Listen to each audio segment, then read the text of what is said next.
155, 170 pounds, drama-wise, is possibly the most fun that it's ever been. I think that it clearly, 155 pounds is not only the hardest division in the sport right now, I believe it's the hardest division in the history of the sport right now. But when you have the absolute pound-for-pound best at 170 pounds, and all of a sudden, right, that's always fair game for conversation.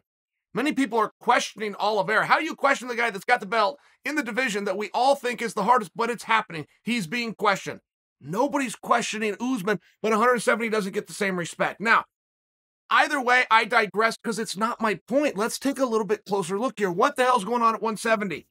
Masvidal has now come out and said, look, in a perfect world, I'll kick the can until April and I'll get in there with Leon. But if he wants to move on or I got to go in a different direction, I can live with that too. I really don't care. I appreciate that. Hold that thought. One guy's opinion, but one guy's opinion that matters. George Masvidal's opinion matters. You then have Luque. And Luque has now come out and said, I will take on Leon to clear up who the number one contender is. I want that on it.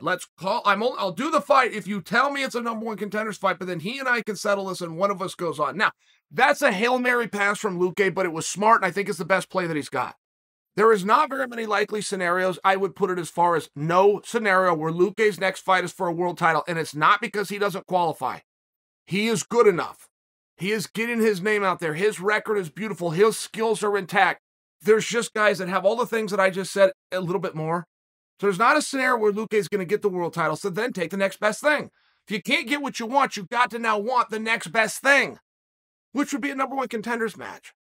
I think that is very unlikely, but it's not impossible. The first step in getting it is doing what Luque did, which is suggest it to the world. If Luque wants one guy's opinion named Chael, I like the idea. I will submit for you, we will only get to that idea if Kamaru Usman can't compete. And that's one thing, that's one reason that Dana is always asked at the post-fight press conference, what's next? And he says the same thing every time, let's see what happens. What Dana is saying is, I got to talk to these guys. I don't disagree with you, John Morgan, and the case that you just laid out. I don't disagree that it would appear that's what needs to happen, but I got to go talk to some people before I, as the leader, come out and say, here's the direction that we're going. That's all that Dana means. And we haven't heard from Usman yet. In all fairness, that's one guy whose oars have been out of the water. And we haven't pressed Usman. I haven't called Usman.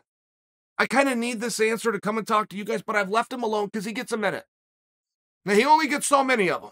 I mean, in all fairness, sports are moving forward for sure, but he still does get a few minutes. He just got out of the cage. It was a 25-minute war with his absolute arch nemesis. He gets a minute. He's running out of them. I admit it. But we do have to hear from him in terms of, is there any injuries? Is there any ailments? Is there any reason that you don't have a standard turnaround time of, let's say, roughly 4 months?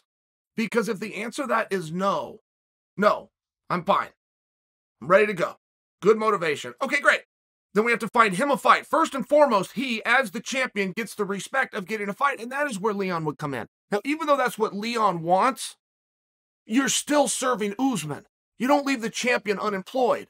You don't leave the guy that just sold out Madison Square Garden and got ranked the number one fighter pound for pound and has your welterweight strap. You don't leave him in the dugout. You got to take care of him. You got to take care of him first, which means finding him an opponent. That's where Leon comes in, and that's where Luque just wanted to have time. If that isn't the case, and Kamaru can't go and turn around right away, he can't be back in, let's call it, a 4-month period. That's where Luque starts to really gain some steam here. Luque makes an excellent point. And I respect very much that Luque defined for us, before anybody defined it back for him, what would be at stake.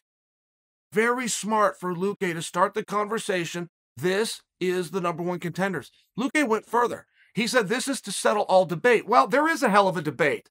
And good on Luque for recognizing it. So Luque puts it out. Here's what my terms are going to be. Guys, we would have gobbled that up. We don't have to be told it by a promoter. We don't have to be told it by a pundit. It doesn't have to be a fighter. It doesn't have to be a manager. It just has to be somebody. Somebody has to come in and say it first.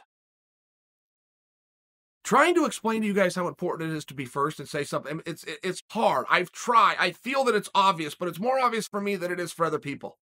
Marketing 101, define yourself before somebody does it for you. But I will look back I was born the year that Muhammad Ali had his last fight. So I never lived through Muhammad Ali. But I know all about him. And I know if I went and took a poll of boxing enthusiasts or even a casual fan, and I just asked them, who's the greatest boxer of all time, they're going to say Muhammad Ali. Now, Muhammad Ali was a very good boxer, but that's where it ends. He was not the greatest of all time. He wasn't the greatest of his time. He was not the greatest of any time. Oh, shame on me. It's the truth, guy. He was very good. Very, very good, and he was fun. But he doesn't have a record that could match up with any of your Sugar Ray Robinsons, your Sugar Ray Leonard, your Floyd Mayweather. I mean, I could Marvelous Marvin Hagler. I could think right off the top of my head, they were much more impressive. He didn't have near the knockouts in 3 rounds or less that Mike Tyson. I mean, any direction you want to go on paper, I'll show you somebody that was more impressive than Muhammad Ali. But I will concede to you the correct answer, if we're going by popularity vote, is Muhammad Ali. And if you ask me who the greatest, I will say Muhammad Ali. Why? Why is that so? Well, for one reason, guys. He said it. But he said it first. You now have guys that have come on the back of him. Floyd Mayweather comes to mind. I'm the greatest of all time. Many guys have said it. Tyson Fury, I'm the greatest of all time. Many guys have said it. They didn't say it first, which has given Muhammad Ali a leg up, which he's still the answer that I would submit for you. I never got to see him box. It's been that long. He said he was the best. He said it first. It's very relevant that you understand that concept, because for Luque to say, I will fight him, and then hope, like every other fighter, that somebody comes along, says, well, Luque's won 7 in a row, and Leon's done 8 in a row, and this must be for the #1 contender. That is how every other fighter would have looked at this. Every other fighter would have hoped somebody catches up, somebody catches on, and ultimately Dana signs off on it. Instead of doing that, Luque made the statement first. It might sound simple. It's not. And it was very smart. And I don't know that Luque will get it, but if Luque puts himself in a conversation where it's me or Leon, let's fight to figure it out, and he doesn't get the nod, Leon does. Guess what Luque just did? He put himself in position to be next. It's very effective, and it doesn't just happen because Luque said that it happened. There's ways that you have to do this. There's a finesse that you must have, but Luque has all of those things. And it's a very interesting spot where we're holding up 170 pounds. We're having all of this dialogue. We're talking about talking, and we're meeting him out meeting. But the real only thing we're missing is Usman. That's the only thing we don't know. Kamaru was just in a war. We have not heard there's anything bad. We haven't heard that there's an ailment or the wrist hurts and my shoulder. But that doesn't mean it's not so. And of course, we're going to show respect to the champion of the world.